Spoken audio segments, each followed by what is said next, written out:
नमस्कार। न्यूज के विश्लेषण में आपका बहुत बहुत स्वागत है।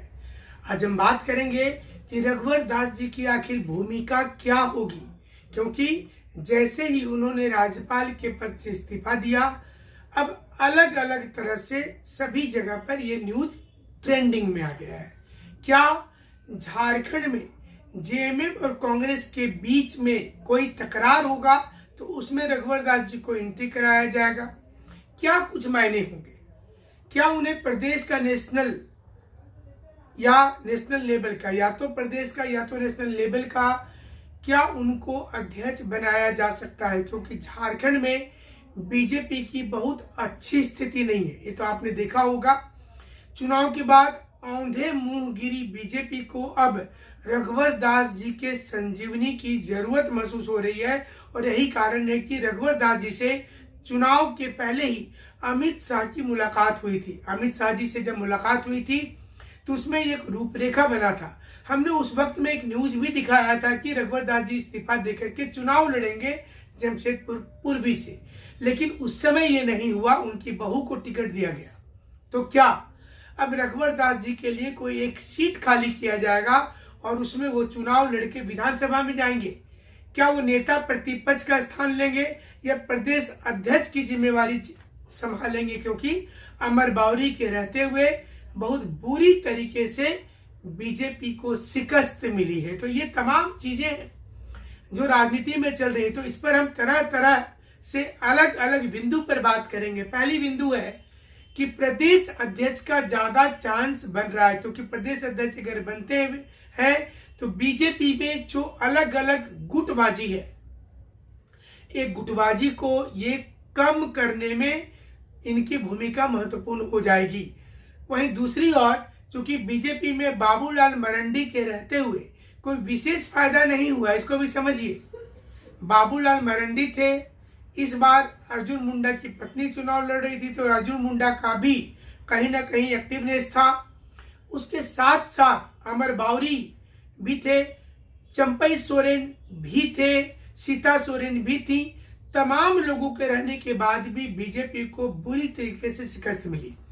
तो बीजेपी की जो सबसे नई योजना, जो हमने चुनाव के बाद विश्लेषण भी किया था, कि ओबीसी चेहरे को आगे करना, क्योंकि उनको पता है कि अब एसटी चेहरे से उनका काम नहीं होने वाला है, क्योंकि एसटी और जो मुस्लिम वोट बैंक है वो अगर एकजुट हो रहे हैं तो कहीं एक और में शिफ्टिंग हो रही है। तो बीजेपी का जो नया फार्मूला आ रहा है वो आ रहा है ओबीसी चेहरा, और महतो के महत्वपूर्ण नेताओं को अपने साथ मिलाना।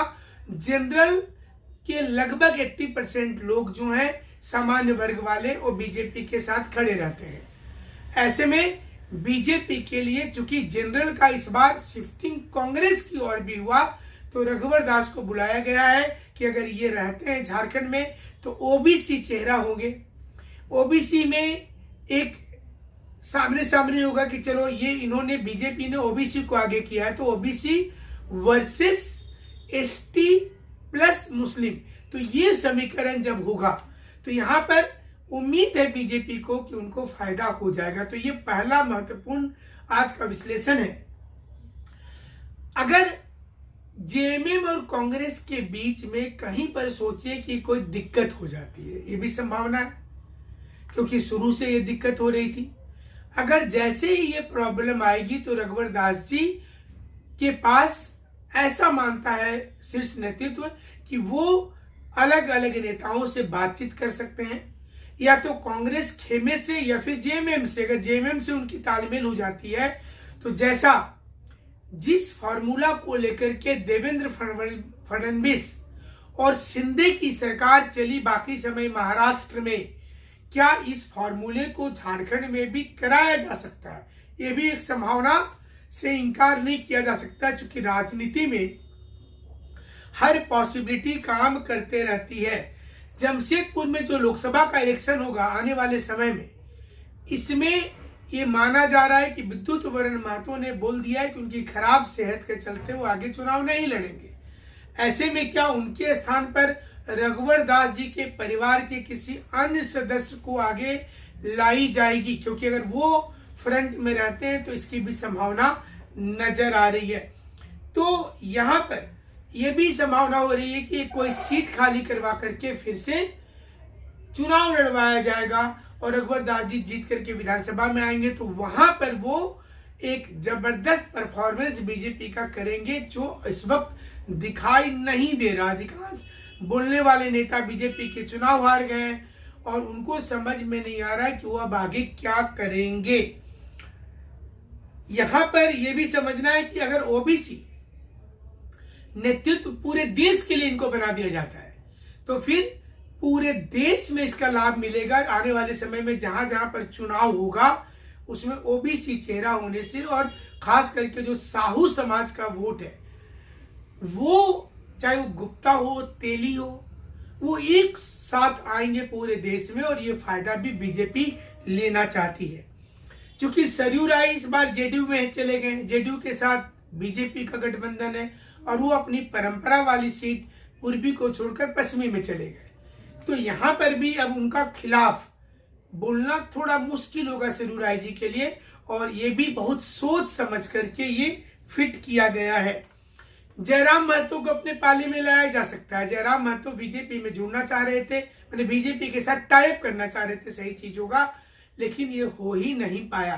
तो ये इस समय में संभावना है और रघुवर दास को बुलाने के पीछे यही रणनीति है बीजेपी की, कि बीजेपी का जो गिरता हुआ ग्राफ है, क्योंकि बहुत ज्यादा मेहनत बीजेपी के नेताओं ने किया, बट बीजेपी में कद्दावर नेता की भारी कमी है और इसका इस समय में वो जो संजीवनी का काम करेगा। WWE का जब मैच होता है, जब कोई टीम कमजोर पड़ने लगती है तो देखिएगा उसमें कोई बड़े चेहरा, कोई बिग शो टाइप का, ट्रिपल एच टाइप का कोई एंट्री मार देता है। रघुवर दास जी को ऑलमोस्ट इसी कड़ी में लाया गया है और ये सब कुछ चुनाव के पहले तय हुआ था, लेकिन उस समय मीडिया में रिपोर्ट पहले ही आ गई थी कि रघुवर दास जी इस्तीफा दे सकते हैं और वो जमशेदपुर पूर्वी से ही चुनाव लड़ सकते हैं, क्योंकि जो एंटी इनकम्बेंसी था वो उस वक्त में कम हो गया था इस चुनाव में 24 में।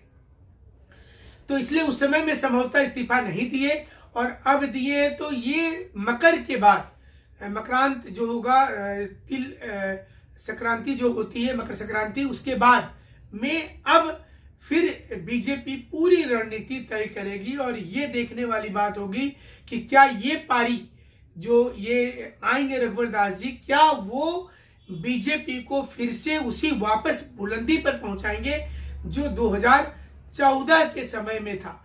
तो वो बुलंदी क्या हो पाएगा, ये इंपॉर्टेंट है। और अब बीजेपी को लग रहा है कि वो उन्होंने एक अच्छा स्टेप लिया है। देखना है, राजनीति है, कभी भी कोई जहां पर भी कोई लाइन नजर आती है, कोई रास्ता नजर आता है, तो वहां पर एक रास्ता घूम करके, मतलब दरवाजे बंद रहते हैं पार्टी के, खिड़की सारे खोल करके रखे जाते हैं कि कहीं से भी कोई भी प्लानिंग जो है सक्सेस हो जाए।